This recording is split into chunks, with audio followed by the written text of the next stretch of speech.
Oh, we could fly. Oh, we could Now fly. entering the Cup of Johanny Zone, a one-woman show that discusses all the non-glamorous things that have to do with writing and getting a book out into the world. Enjoy. Oh, we could fly. Oh, we could fly.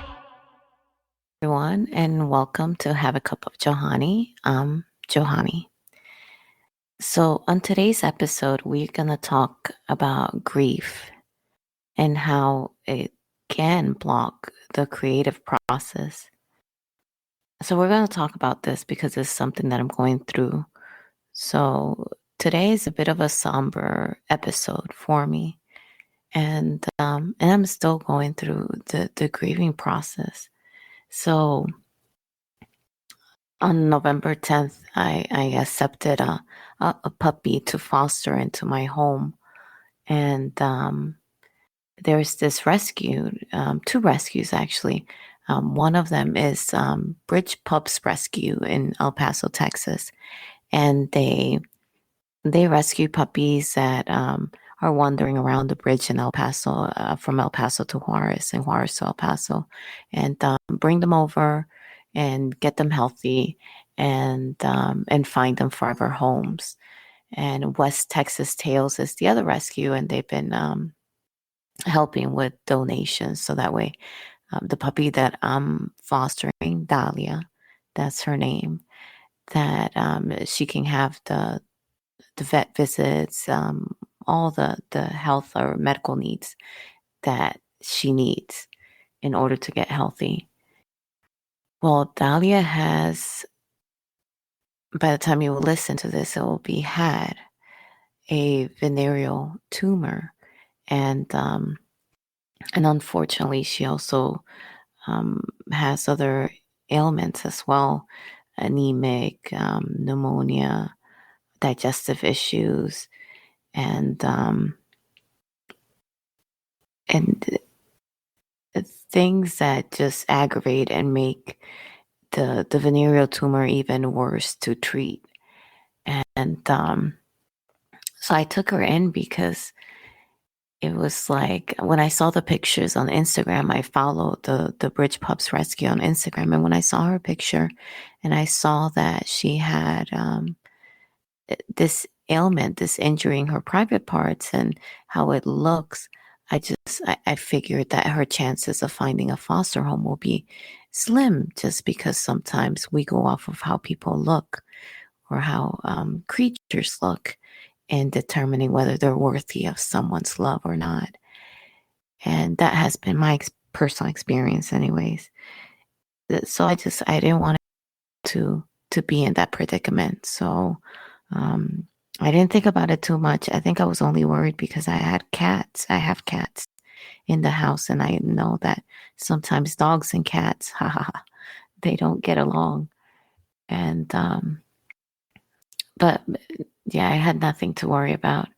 So I welcomed Dahlia a little over a month ago, and with the hopes that she will find a forever home, because she deserves it. So this is a dog, from what I knew, that had been roaming the streets in Juarez and just hasn't felt the love of a home since however long they've been on this earth.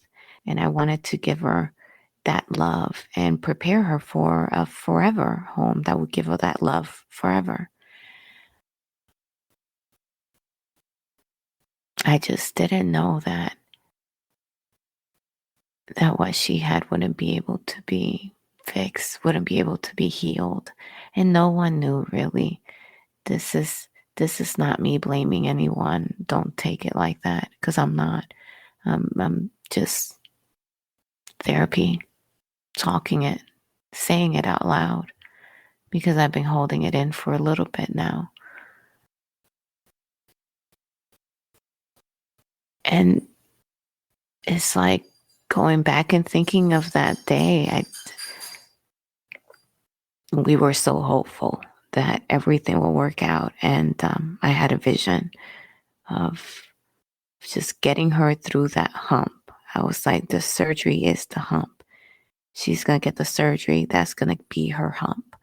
And once I get her through that, then she'll be on the last mile, right, to the finish. Finish being her forever home. And I was pumped. I was willing to give her all the hugs, all the love, all the good food that can nurture her back to health, give her medicine. Let me tell you something about Dahlia medicine. She hates it. She hates it. She hates it. She will turn around and it's just annoyed me sometimes.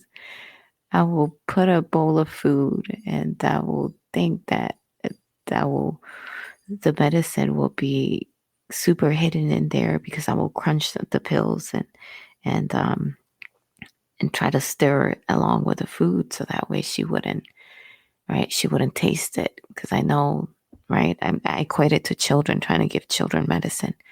They hate it too. And Dahlia will just turn her nose up and walk off. She will smell that bowl and she will walk off. And she will go straight into her kennel with her bed that West Texas Tales donated to her. God, she loves that bed. She loves it. And it will be so annoying. And I will get on the floor and try like 3 different ways for her to take this food, because I had medicine and I knew she needed the medicine. It's just medicine was vital for her. And because that's what was going to get her to the finish line. And I would try different ways. Put a little broth. Sometimes wrap it around peanut butter. You name it. We tried it. Sometimes I had to leave it for my husband to do before I would go to work because I was running late for work. And so that way Dahlia can get her medicine 2 times a day, every day. And thinking back, it's like it's the funniest thing. The things that you do.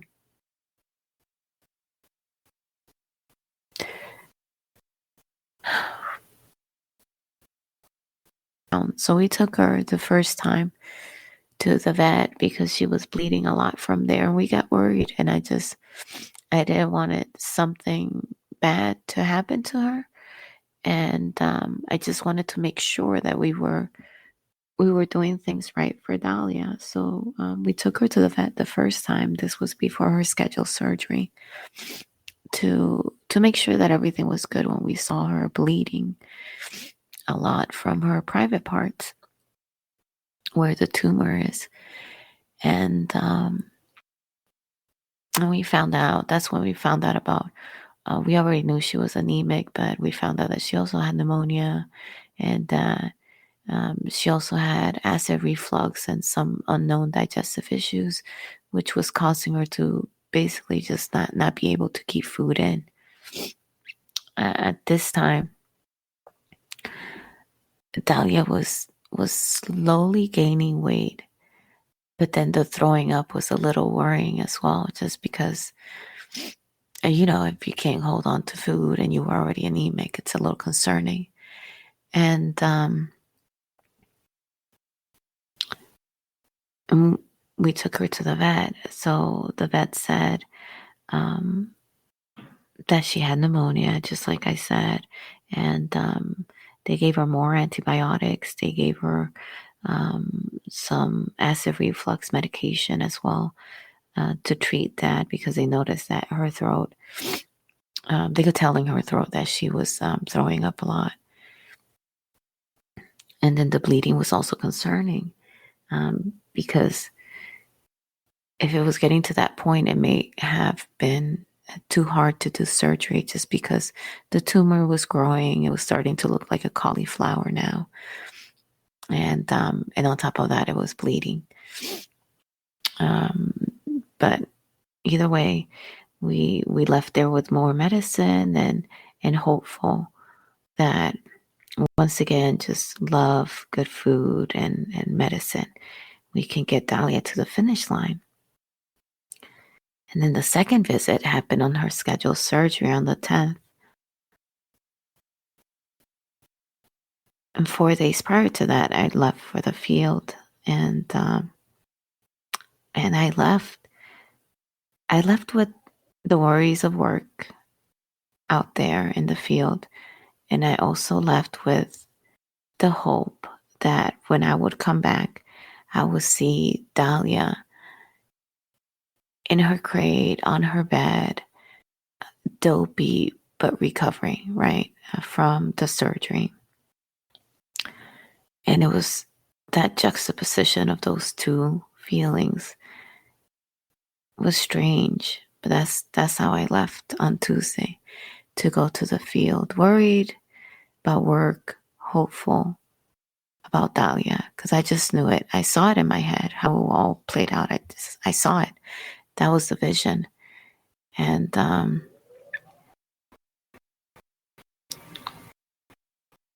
Friday, my husband sent me a picture of them in the car going to the vet. You know, we're packing out, trying to leave our field site to go back. And I see these pictures and I see the video. And once again, it just increases my hope. I get hopeful even more because this is it. This is it. We're almost over the hump, I'm thinking. Almost. We're almost there.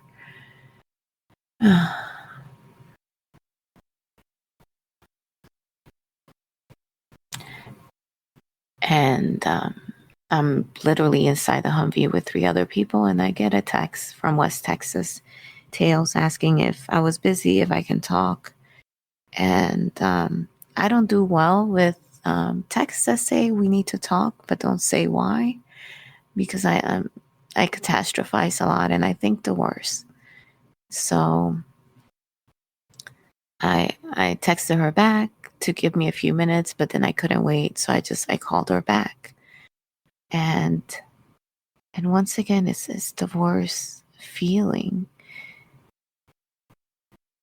Here I am in a vehicle, and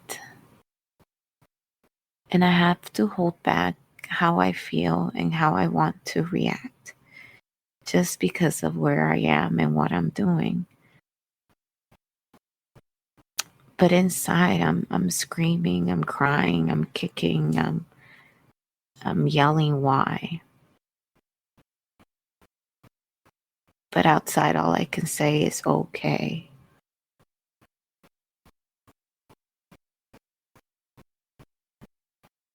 And please give me more time. Because all I can think was I lost 3 days without Dahlia while I was in the field. I wanted more time. At least a little bit more time.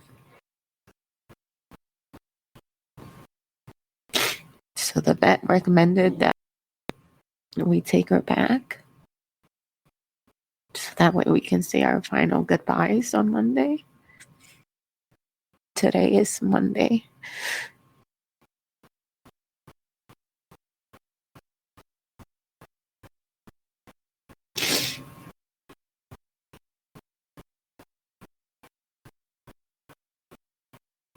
But Friday I was just numb. I couldn't process it. I put it in a box while I was at work. And when I came home and I saw her wagging her tail because she was so happy to see me back,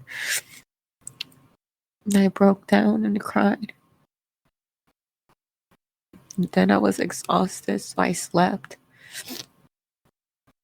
Then I couldn't process it.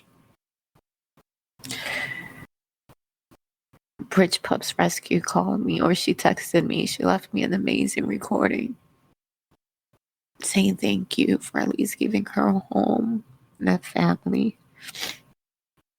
West Texas Tail asked me if I needed any help, but I told them both I can't talk about it. I couldn't talk about it.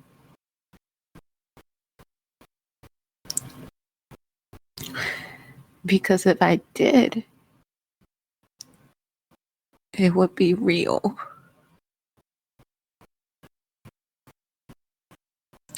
If you listen to the previous episode, you know I'm a procrastinator.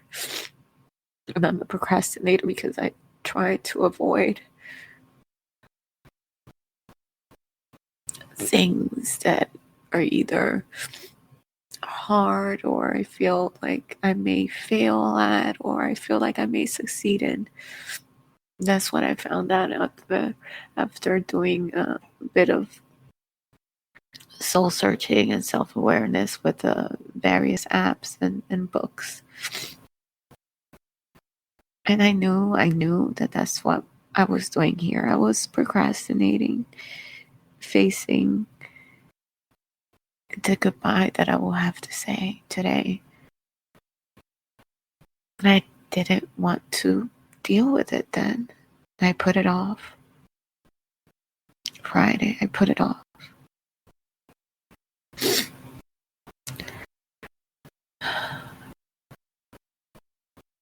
Mind you, this is a long weekend for me, and usually on long weekends is when I get a lot of things done. I get writing done. At least I'm doing this episode. So there, I'm accomplishing that. But I get writing done. I'm on the third act of rewrites for Mrs. Frenchie's book. And I was like, for sure, this weekend I was going to finish it. So that way I can go back and just tighten up the story. And then after that, just do dialogue of the characters and get after those different edits before I push it to beta readers and go from there. And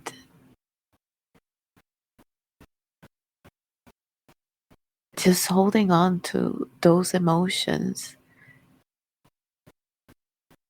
has kind of blocked anything that I had ready to pour out from me when it comes to words.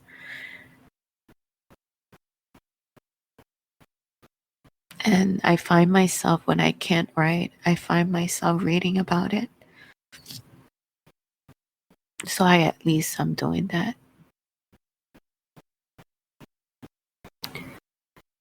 But whenever I see her, I want to cry. And I do. Because I'm at home now.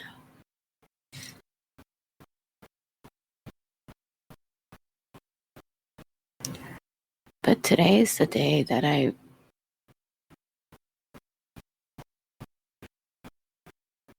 we will face, that I will be forced to stop procrastinating on accepting. And this is it. It's heartbreaking. And it's a mixture of emotions that is so hard to describe. It's like happy and sad all at once. It's guilt when you find a little bit of happiness too on something that is not her. Because I feel like I should be just sad all the time. But when a little bit of joy finds me, I find it surprising. And like Robin said, the other podcast we recorded is so condensed. This moment is so condensed. And I know that later on, I will have to allow myself to feel something else, and then something else, and then something else, until most of it comes out from me. So I don't think everything will come out from me. I think I will carry a piece of Dahlia everywhere I go for the rest of my life. And when I'm ready, I'll write about it. I'll add her into one of the books. Maybe she'll be a character. But I'm not ready yet. I think all the emotions are still blocking that process. Maybe, I don't know, maybe I need to let myself feel a little bit more. I need to allow myself the outlet of letting it out. Because it's almost like a stoppage when I'm not allowing myself to let it out. It stops a lot of other things too. God, grief is complicated.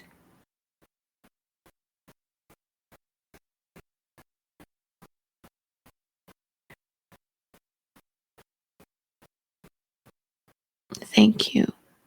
Thank you for listening, and thank you for hanging on to this episode. And I'm so sorry if this didn't bring you joy, but instead it brought you sadness.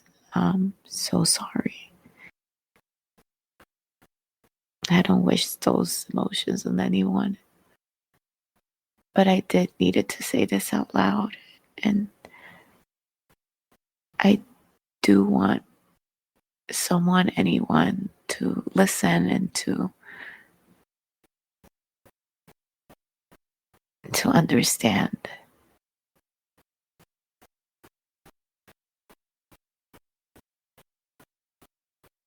Thank you.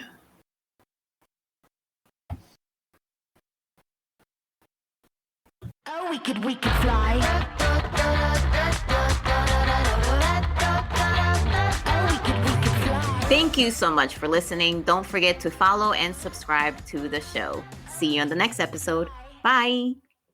Oh, we could fly.